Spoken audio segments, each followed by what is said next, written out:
Hello guys, welcome back to the channel. It's another Caitlin Clark and Indiana Fever game day, and you already know what that means. The Clark Show is back, baby. The Indiana Fever are set to face the Seattle Storm, but once again, the team has fans completely confused. It looks like the Indiana Fever are up to their usual scammy, shady tricks. Right now, Caitlin Clark is expected to play today, while Aliyah Boston will sit out. Then tomorrow, the situation flips, with Aliyah Boston expected to play while Caitlin Clark won't. On top of that, Caitlin Clark is reportedly still on a minutes restriction, even though she keeps saying she's fine. So what exactly is going on? Fans are spending their hard-earned money on tickets without knowing who's actually playing, whether Caitlin Clark is free of her minutes restriction or if she'll only see the court for 15 minutes. Nobody knows. This organization can't seem to be honest with its own fans. We've got to get into everything surrounding this game. Let's start here. The Indiana Fever put this out. Aliyah Boston is questionable with a right lower leg injury. Caitlin Clark is probable with a back injury. Now, we know Caitlin Clark is going to play, but will she be on a minutes restriction? If she can't play tomorrow, then you're probably still going to have her on a minutes restriction. I mean, you're basically saying this girl can't play basketball 2 days in a row. It's all ridiculous. The girl says she's fine, and they're still running around playing games. Aliyah Boston is likely to sit out. I mean, sabotage. Come on now.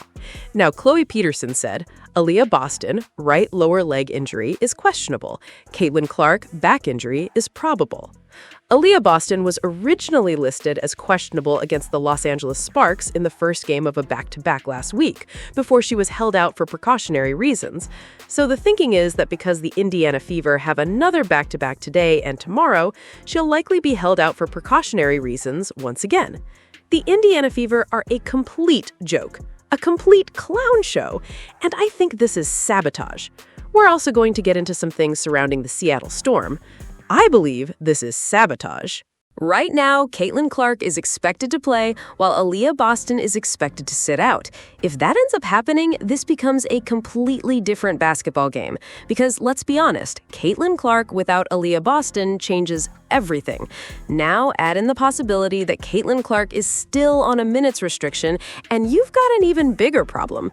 I've said it before, and I'll say it again. A player like Caitlin Clark isn't someone you can rotate in for a few minutes here and there and expect everything to run smoothly.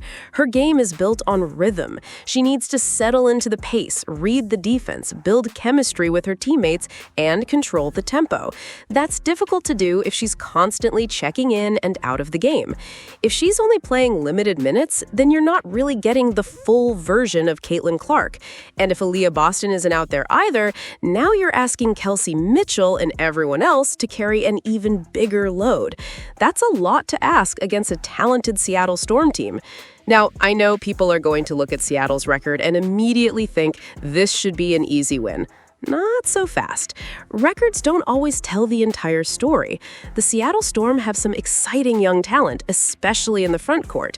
Dominique Malonga has looked outstanding. She already looks like someone who could become one of the biggest stars in the WNBA over the next several years. She's athletic, she's long, she's active around the basket, and she's capable of making highlight plays every single night.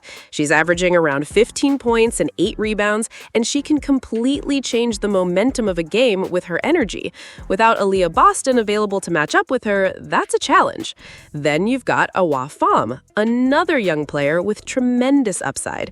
She's averaging around 11 points and 5 rebounds as a rookie, and every week she seems to get more comfortable. That's a dangerous combination. Seattle has length, Seattle has athleticism, Seattle has youth, and they're going to test Indiana inside. That means Indiana's front court has to answer the challenge. Monique Billings has to play better. Manisha Hines-Allen has to give quality minutes. Michaela Timpson has to be ready whenever her number is called.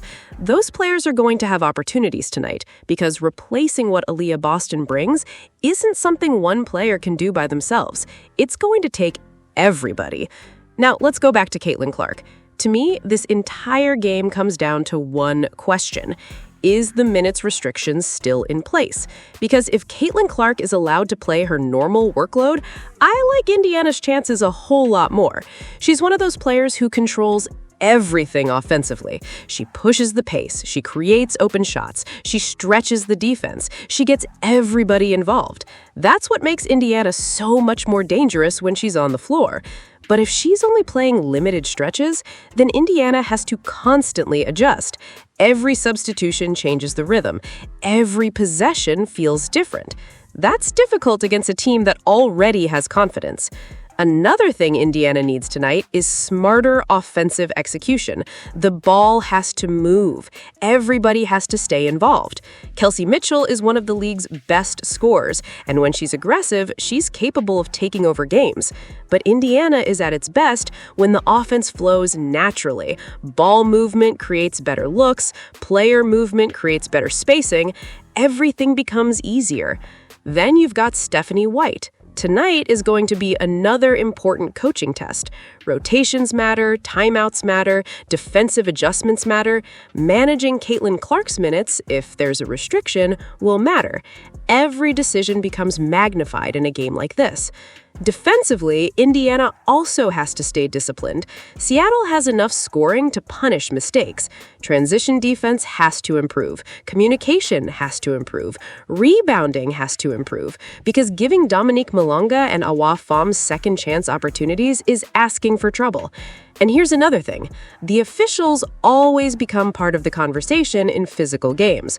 Both teams deserve consistency. Call the game the same way on both ends of the floor. Let the players decide the outcome. Nobody wants to leave talking about the referees instead of the basketball. At the end of the day, though, this game really comes down to execution.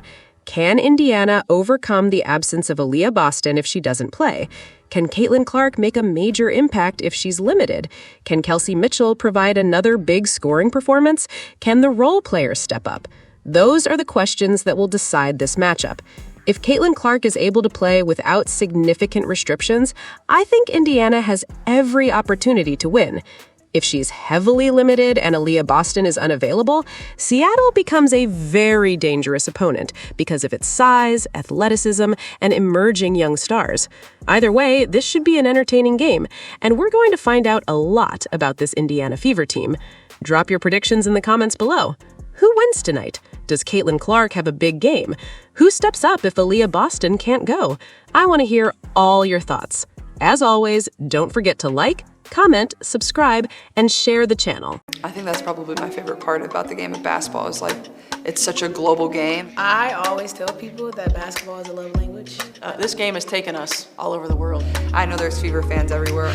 I think international fans are some of the best fans in the world. It's so important and it's so exciting to have fans supporting us from all over the world. I think it just goes to show how much this league has grown. The United States is only made up with so much, but the world is so much bigger than the US. And you go see stuff on social media, fans staying up super late to watch our games. I mean, you're grateful for being able to reach people all across the world to inspire the next little girl who's going to be wearing the number 8 jersey for the Indiana Fever. It's fun to think about there's people in the Philippines or people in China or people in Italy that love this sport just as much as we all do here, and we kind of share that love and bond with all of them.